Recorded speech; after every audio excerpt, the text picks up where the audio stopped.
सुबह 4 बजे से लेकर 7 बजे तक पीपल के वृक्ष में भगवान ब्रह्मा का वासा होता है। 7 बजे से लेकर पीपल के वृक्ष में 10 बजे तक भगवान विष्णु का वासा होता है। 10 बजे से लेकर 11:30 बजे तक पीपल के वृक्ष में पितरों का वास प्रारंभ होता है। 11:30 के बाद में पीपल के वृक्ष में आहूतों का वासा होता है। आहूत जानते हो, जो बच्चे गर्भ में शांत हो जाते हैं, 6 महीने के बाद शांत हो जाते हैं और कुंवारी अवस्था में मर जाते हैं, उनको आहूत कहा जाता है। फिर पीपल के वृक्ष में वासुकों का वासा चालू हो जाता है। ये अग्नि पुराण का संवाद है।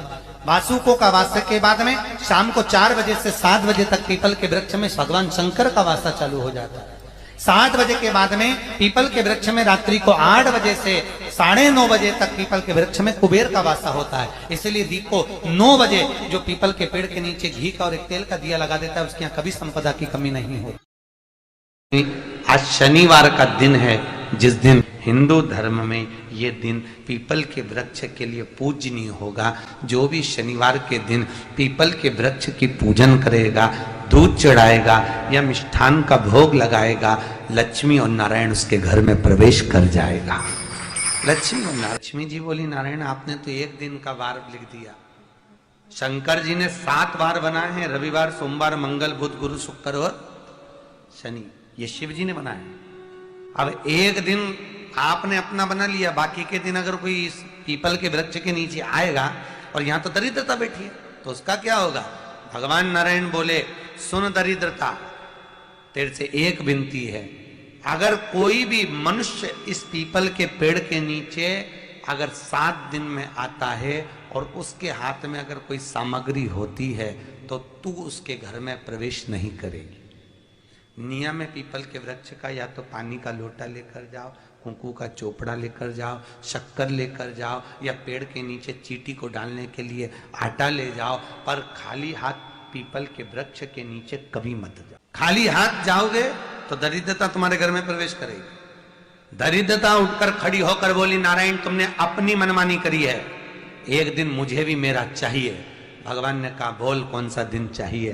दरिद्रता कहती है, रविवार के दिन इस पीपल के वृक्ष के नीचे मैं दिन भर नृत्य करूं, इसमें रहूं, और जो यहां आए रविवार को मैं उसके घर में प्रवेश करूं।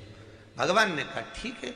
दरिद्रता, रविवार का दिन एक ऐसा दिन रहेगा जिस दिन तू इस पीपल के वृक्ष के नीचे नृत्य करेगी और जो आएगा इस पीपल के वृक्ष के नीचे तो उसके साथ प्रवेश करेगी। मैंने तुझे वर दिया।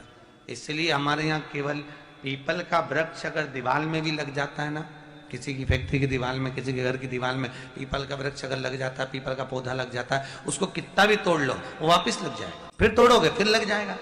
अगर पीपल के पौधे को तोड़ना है तो केवल रविवार का दिन एक नींबू, एक मिर्ची और बमूल का कांटा, ये 3 चीजें रखने के बाद में आधे घंटे बाद रविवार के दिन पीपल के पेड़ को उखाड़ कर फेंक दो। दूसरी बार कभी पीपल दीवार में लगता ही नहीं, कभी नहीं लग सकता। और अगर पीपल के वृक्ष को कहीं लगाया जाता है तो सोमवार के दिन या मंगलवार के दिन, बुधवार के दिन, इन दिनों में लगा सकते पीपल के वृक्ष कहीं लगाना। शनिवार का दिन एक ऐसा दिन होता है जिस दिन पीपल के वृक्ष को कहीं जाकर लगाया नहीं जाता, क्योंकि शनिवार के दिन पीपल के वृक्ष के नीचे लक्ष्मी रहती है। हम अपने हाथों से अगर पीपल का वृक्ष किसी दूसरी जगह पर शनिवार को रोपित करते हैं तो हमारे घर की लक्ष्मी अपने घर से छिन्न होकर चली जाती है। इसलिए शनिवार के दिन पीपल लगाया नहीं जाता, किसी के घर जाकर उसको वापस पलटा नहीं जाता। लग गया उसको। प्रभु मेरी धर्म पत्नी को कहाँ रखूं आप बताओ? वो तो जहां यज्ञ होता है, अनुष्ठान होता है, दान होता है, पुण्य होता है, सत्कर्म होता है, वहां जाने को तैयार नहीं। अब करूं क्या? भगवान ने बोला, एक काम करो। दुर्वासा जी बोले, जिसके यहाँ रात्रि में बर्तन झूठे पड़े रहते हो उसके घर में इस दरिद्रता को लेकर तुम प्रवेश कर जाना।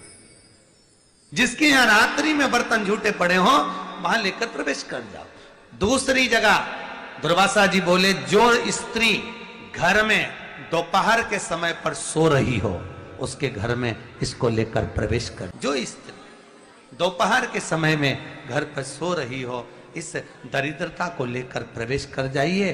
तीसरा, जिसके यहाँ पर दरवाजे पर कांटे वाले पौधे लगे हों उस घर में इस दरिद्रता को लेकर प्रवेश कर जाए। जिसके यहाँ पर भी अगर थोड़ी सी भी परेशानी होती है, थोड़ा सा क्लेश होता है, अशांति होती है, लक्ष्मी नहीं टिक रही हो, काम नहीं बन रहे हो, बहुत प्रयास करा जा रहा हो और हमारा कार्य नहीं होता, तो क्या करते हैं? फिटकरी और नमक को पानी में डाल देते हैं और घर में पोछा लगा देते हैं। आप लोगों ने आजकल फेसबुक पे भी पढ़ा होगा, व्हाट्सएप पे भी पढ़ा होगा। तो क्यों लिखा उसमें? उसका कारण ही केवल इतना है कि दाता और विधाता की प्रियता उसमें।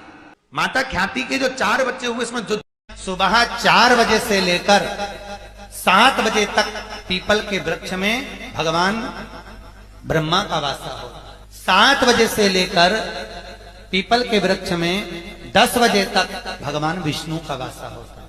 10 बजे से लेकर 11:30 बजे तक पीपल के वृक्ष में पितरों का वास प्रारंभ होता है। 11:30 के बाद में पीपल के वृक्ष में आहूतों का वासा होता है। आहूत जानते हो, जो बच्चे गर्भ में शांत हो जाते हैं, 6 महीने के बाद शांत हो जाते हैं और कुंवारी अवस्था में मर जाते हैं, उनको आहूत कहा जाता है। फिर पीपल के वृक्ष में वासुकों का वासा चालू हो जाता है। यज्ञ पुराण का संवाद है। वासुकों का वासा के बाद में शाम को 4 बजे से 7 बजे तक पीपल के वृक्ष में भगवान शंकर का वासा चालू हो जाता है।